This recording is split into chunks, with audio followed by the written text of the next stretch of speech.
Guys, maluluto na ang aking ginataang papaya, malunggay at saka chicken.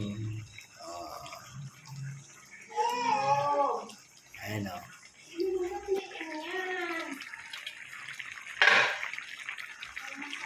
Lagyan ko ng tanglad. May tanglad dyan. Ayan, tanglad. Ayan.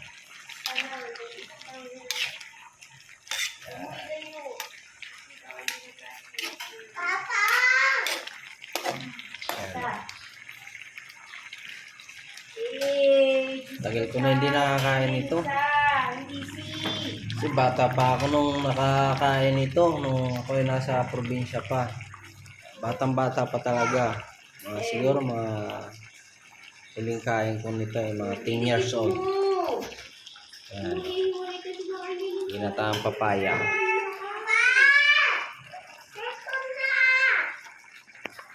Yum, yum, yum.